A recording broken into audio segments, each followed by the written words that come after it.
double check that All for right, me, Jake, while I recount the beginning of this movie.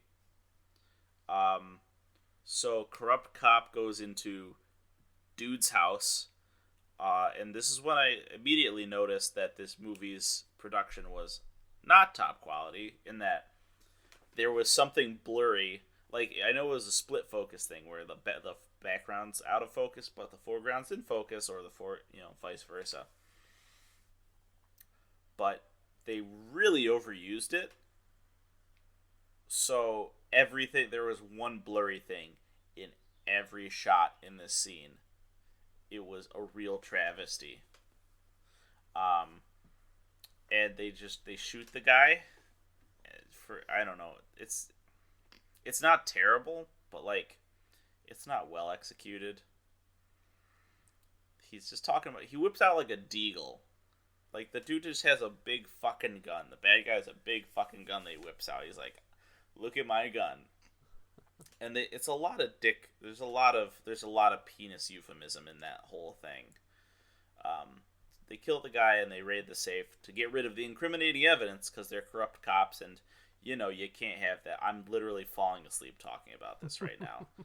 It's not engaging. Well, I'm just like, yes, I get it. You gotta fucking expose the whole plot till we get to the actual shoe sting. Well, let me invigorate you by telling you that the XFL did file for Chapter 11 bankruptcy, and they are seeking a new owner because apparently you can't make money during a pandemic. Who'da thunk? Yeah. So, that boring exposition out of the way, we start with the plot with John Shaw. He's back at the precinct. He's walking around. Everyone's staring at him because I guess he got his partner killed or some shit. They said he got his partner killed somehow.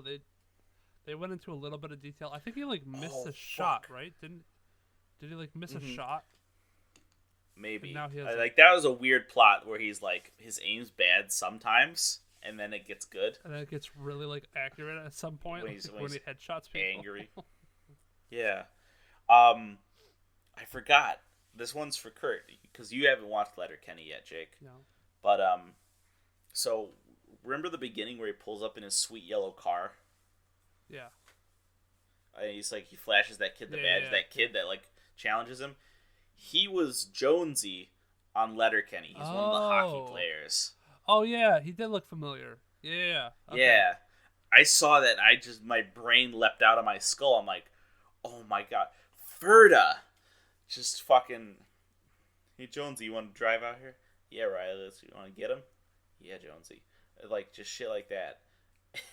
I love it. He just pulls it. The kid wants to race, and John pulls out his badge. The kid's like, "Aw, that's lame-o." And Andrew Herr.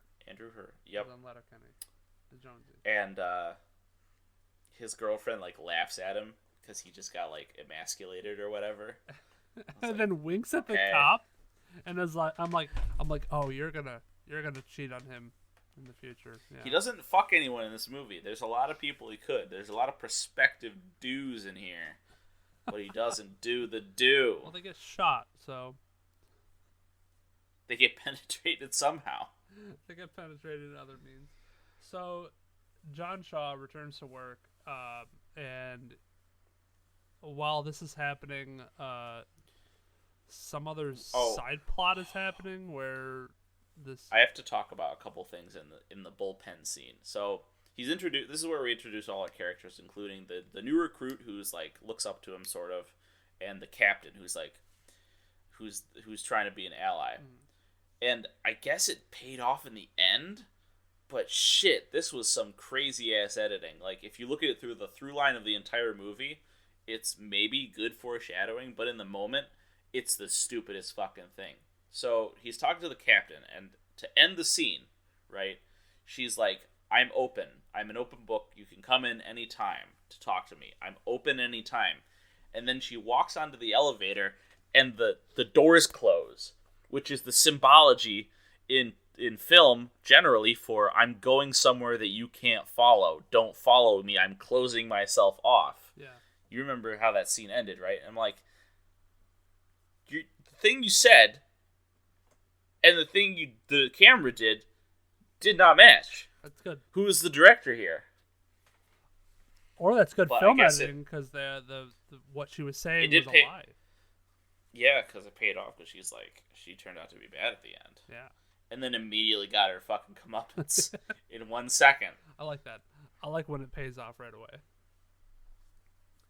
No time to build the betrayal there. All right. So yeah, the side plot about they find the MacGuffin on their body, which so some guy gets killed and he gets, I think, tortured. Well, it's the guy from the beginning. It's on his body. And then the MacGuffin that is a credit card flash drive thing. And you better fucking know that it's a flash drive that looks like a credit card because they drill that shit into Don't forget, guys, that it's a flash drive credit card. I think they repeat it somewhere between 6 to 10 times in this movie. And they do it right after each other too. They're just like, the flash drive credit card, flash drive credit card. He's got the flash drive credit card. And then it doesn't come up until the end, at which point it's broken. I bet you put that in your back left pocket. Okay. And they never even pay it off in a cool way. You know what the cool payoff would have been? That makes sense with what it was? If John gives him like an actual credit card, right? Yeah. And decoys it. So then it being looking, if it looked like a credit card, then it would pay off because the bad guy would be duped. Yeah. And John could get away. But no, he just fucking smashes it. And we're just like, okay. Cool. What a fucking great plot point to hang your whole movie around. Well, now there's no evidence, and he's going to have to do some other way to incriminate this dirty cop. It just all works out, though. And we should note that the guy who the dirty cop who we're talking about is Tyler Burke, and the character Roger Cross plays him. Is he another WWE guy? I don't know. I don't think there are no other WWE people that I recognize. All right, then why the fuck is IMDb doing this? Roger Cross plays as Roger R. Cross, who plays Tyler Burke. I'm so confused. I don't know. Maybe he is they could be. They just maybe they just don't get any airtime. Yeah. That could be very well true. All right. Yeah. So. It's in like a comedy of errors. John Shaw pulls the credit card flash drive from evidence like 5 seconds before the bad guys get down there to grab it. Yeah, because they're like, hey, you should let the guy who was on this case before, let him know that there's new evidence and he can come down and get it. Yeah, and I remember he like peels out of his driveway in the middle of fucking a girl because like, there's evidence at the fucking thing. We gotta clean it up. Yeah, and then they let Shaw and they let Burke know. I don't know how. Forgot how Burke found out about it. I think I just heard about it. New evidence or some shit. And so Shaw pulls it out of evidence, looks it up, finds out that like Burke was dirty on it, and finds the evidence. He's already looked at it, and then they have this really suspenseful scene which I liked, where they're in this elevator, and he runs into Burke and a couple of his goons. Yep. And he's got the credit card, and they pick it up. He drops it, and they even pick it up for him. And they're like, but they he's like, don't know yet. Don't lose this. And then like he knows that like Burke is dirty at that point, and he's just got to play it cool. He's like, why are you back? And they already have beef with each other, which I forgot to talk about this scene where they're at the gun range. Oh, and that weird. There's a fucking dick. There's a dick joke in here, or like a weird like penis thing in here, where the guy's like, John's shooting on his range, and then Burke comes up, and his range goes out farther. God. His big black shooting range. True. It really is. That was a weird, awkward scene. I didn't like that. There was a lot of tension, if you catch my drift. Yeah, I did like that elevator scene though. That was pretty Yes. intense. And then they leave. They part ways. I think Shaw goes back to his desk or some shit, or he's trying to leave. And when they find out that like Shaw already knows, or already looked at it or some shit, or already pulled it out, then they're like, all right, get Shaw, find him, do something, get the card from him. Right. Find him, kill him, mash him, stick him in a stew. And then they and pull the fire alarm, and they're like, all right, get him when he runs out of the building. And some officers get trapped in the building. right. Thus begins the chase. The lockdown. Where they have to hack into they break into the security place, and begins my favorite character, one of my favorite characters in this movie. I yelled at him every time because the guy running the security cams in this thing, he looks like a Diet Ricky Gervais. He looks like the man who I could really only describe as someone whose favorite beverage is Diet Mountain Dew. I'm trying to think of what actor this was. The guy who sat down in front of all the Oh, cameras. Yeah. Which one was it? And he had the thinnest mustache known to man. I'm trying to find. Trying to figure it out. I'm trying to find his actor. I recognize his face because I'm pretty sure I've seen him in other stuff.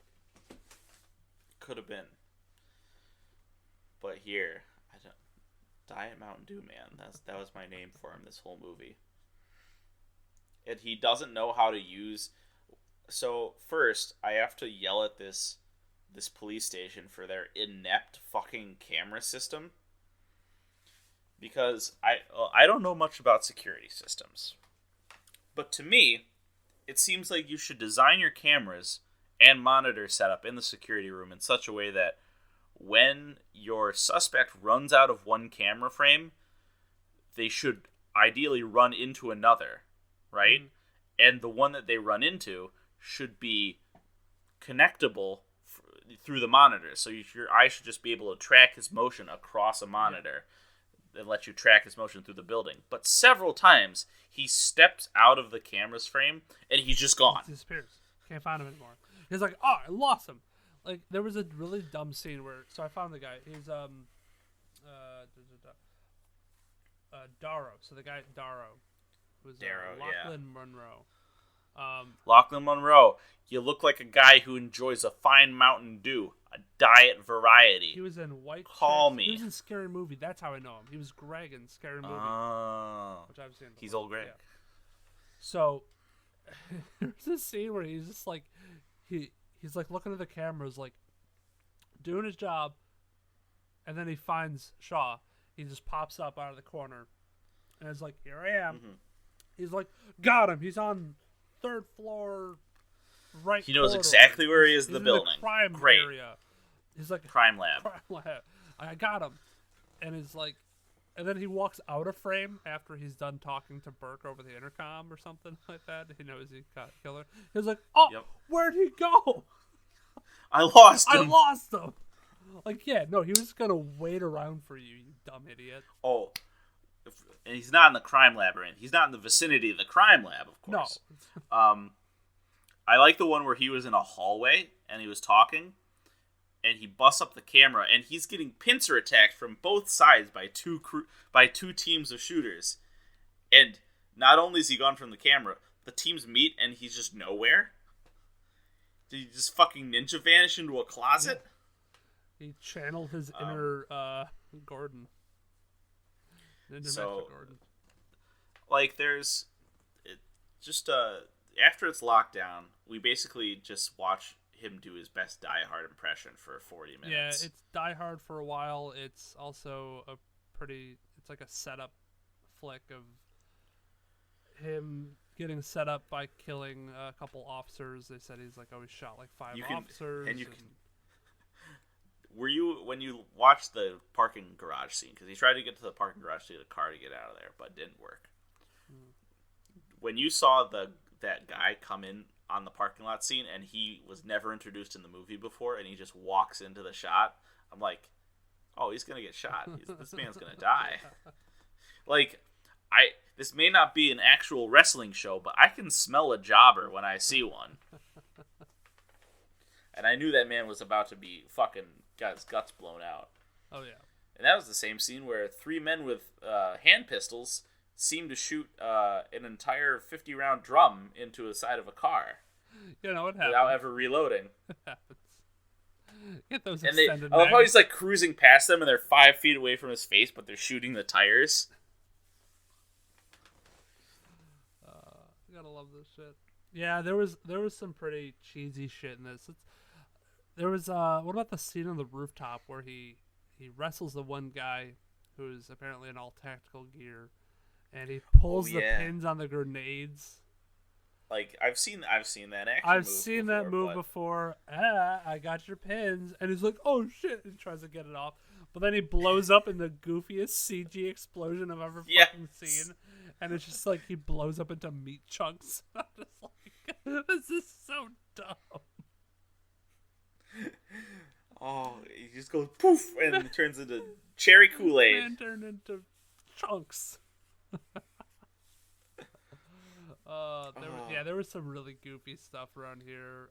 There was a scene where he like toppled over a cubicle, and then Burke and some other guy decided to unload about 100 rounds into the cubicle and just shoot high, and not decide to shoot low because their bullets can't penetrate through cubicle walls. Even though later they do smart, like there are some almost smart moves in this movie. Like, on both sides. Because the bad guys at one point use tear gas, because tear gas hangs low. So you can't crawl around. That's the whole point of tear gas. That's one of the big points of tear gas, is that if you're crawling around on the floor, you can't do that anymore because the tear gas is heavier than air. So it sinks. Yeah. So, like, cool. Kudos for you. Yeah. But then there are parts that are missed, like, just filmmaking things that are missed. Like when John he's been shot and he pulls up, and by the way, the shot area makeup, awful. Like that does not look like a bullet wound. It looks like he got burned or some shit. Yeah. Bad on the also, makeup just department. little streaks of blood.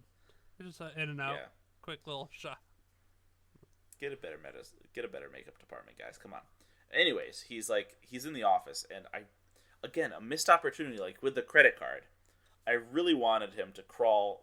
They could have even established this earlier. There's one cop who he likes getting sauced on the job, but everyone's cool with it, and maybe part of the corrupt police or whatever. There's the one officer who he keeps a bottle of high proof vodka in his desk, and he likes to drink on the job. Cool. And then later on, John could be like hurt, like he was, and he's crawling around the cubicles, and he's like, "Oh, I know," and he goes to the guy's drawer, he pulls out the vodka, and he disinfects his wound with it before packing it. That would have been a cool scene, but they fucking squandered it because these guys don't think about the goddamn movie they're making. Like, they could have had a throwaway scene in like the beginning of the movie where there's a guy who's he pulls a flask out, or he's got like a cup of coffee, and he like has rosy cheeks, like he's kind of like like he's acting a little bit drunk, but he's like enough to where it's not noticeable. And you just see like maybe his name tag, and then you can reference it. There's little things that they could have just done to like maybe bring this up a notch, and they didn't care enough. Yeah, I mean, I can't expect much from them when they don't know how to lock a camera down. I don't know if you noticed this, but there are a lot of scenes of them. It was just dialogue, like flat shot dialogue. Yeah. But the camera was not on a stand; it was handheld. So the whole scene, it's so shaky. It's kind of just bobbing, and I was like, "This is making me nauseous." Yeah, that was. How is dialogue making me nauseous? Yeah. No, I saw that. That was when you pointed that out. It was like, ugh. Remember the scene in the locker room? Remember how that locker room had carpet on the floor? Yeah. That's fungus waiting to happen, that's kids. That's how locker rooms work. Yeah. And you know how I could tell that this was shot on a college campus? It's because they had the doors, the big flat doors with the big handles that are just cylinders. They're supposed to be like minimalist, and then you have the carpeted floor with the goofy pattern on it. I'm like, this is like their academic. This is like their sports science building or whatever the fuck that they rented out for a day. So after a lot of fucking around, a lot of action filler, they meet in the basement. Like some admiral comes in, or like the police captain comes in his dress blues. Yeah, he's like wearing like.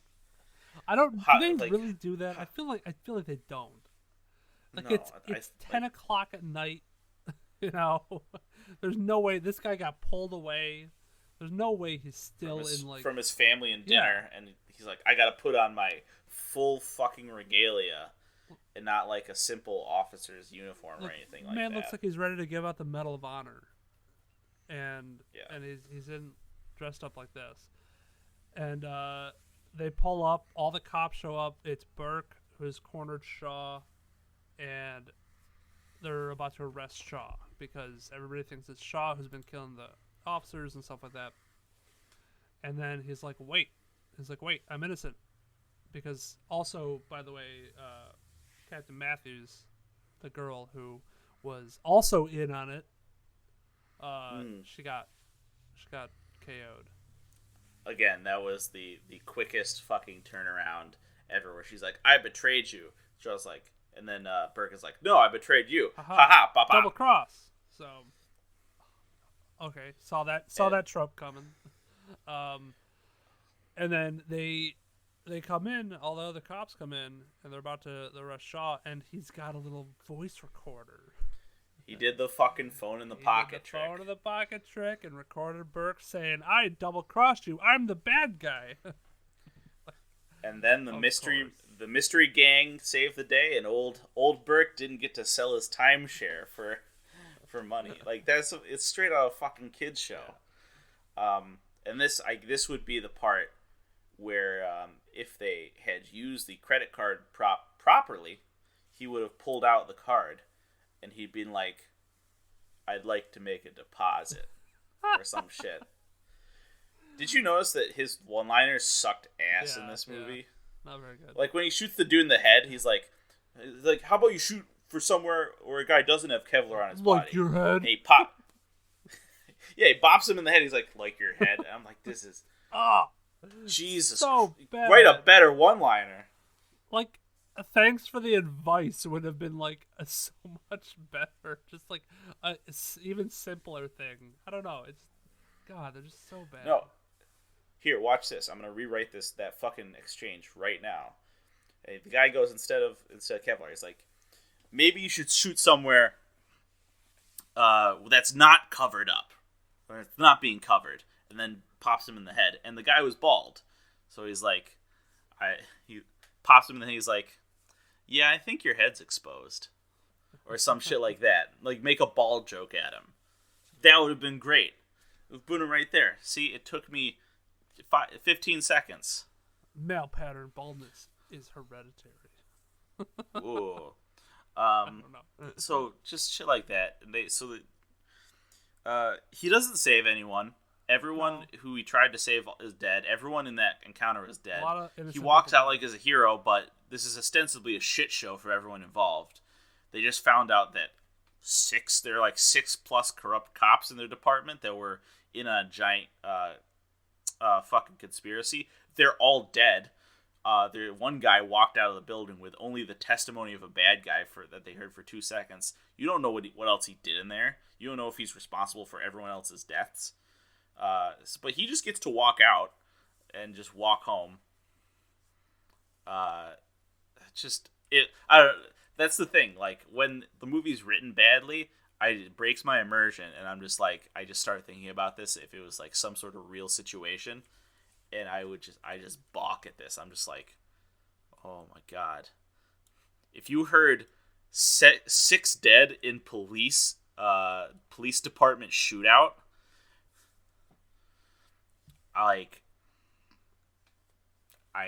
that's an awful headline. That's just bad times. Yeah. No, nothing came out. And like if anything, like they just exposed the dirty cop. Like no crime lords got thrown under. Like this wasn't a feel good ending. I don't even remember how it ends. It just sort Burke of he done. just walks away. He just walks out of the thing, and I'm like, no, I'm pretty sure you're still. He walks off the set. You were a suspect for like 5 people dead. You're gonna be questioned and like go to a hospital. You have 2 bullet wounds.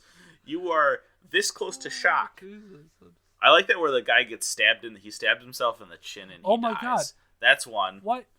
You don't die from right here under the chin? Yeah. That was so far up. Like that's going. That's a good half a foot to your skull.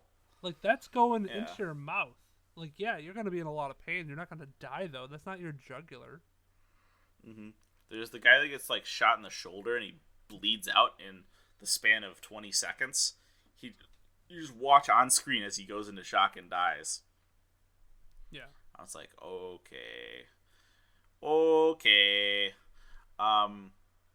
Yeah, this movie it's a big pile of stinky garbage. Yeah, it's not good. If you really like, I do need to find more of these movies though, because I have been looking for movies that I can just fall asleep to, and that I don't have to care about at all. These might be the ones it might be useful for me. So if you want one of those, this is that movie. If you want to be engaged with action content, do not watch this movie. And that's about all I have to say about 12 Rounds 3 Lockdown. I guess the last thing is that he shoots Burke with his last round. Oh yeah. So he did use 12 rounds. 12 rounds. He became 12 rounds at the end. He shot him in the knee too, so he could still fire his gun. Because I forgot, shooting people in the knee is definitely what takes you out. Popping off a round in the middle of while being surrounded by SWAT teams who have their guns raised is definitely the safe option. Yeah. No one else would shoot their guns in that situation. No one would be like, "Oh God, shots fired!" Like, and just grease them both. They either both of them would be shot. Well, all of them took their guns off of Shaw, which probably wasn't the best move, because what happens for the one instant that like Shaw is still in on this and like maybe he's still dirty? Like they don't know. They don't know. We don't know. I don't know. All I know is that I'm done with this fucking movie. Done with it. All right, we're done today. Saturn Stud's over. Kurt, we got to get Kurt out of there. We got to poop him out Kurt's before he letting me fucking know explodes that out your ass. I think we are nearing the 30 seconds left of the of the submarine of his what is this car? The sphincter submarine. Of his tiny car, it's gonna enlarge in about a minute, so we got to get him out of me. Okay. Before I explode. So I got to read these off real quick. This has been Saturn Studs. You can find us on Google Podcasts, Apple Podcasts, wherever you get your podcasts, Stitcher Radio. You can find us online at SaturnStuds.com or Saturn Studs at Blogspot. Let's see, what else? We're streaming on Twitch. You can catch us every Saturday at 8. That's when we stream. We stream on Twitch, Mixer, and YouTube. YouTube Gaming, that's the one.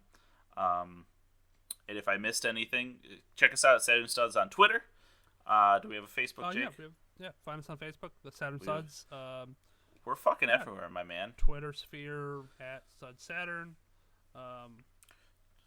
And tonight we will finish our playthrough of For the King, where we will either party wipe horribly, or we will win very quickly.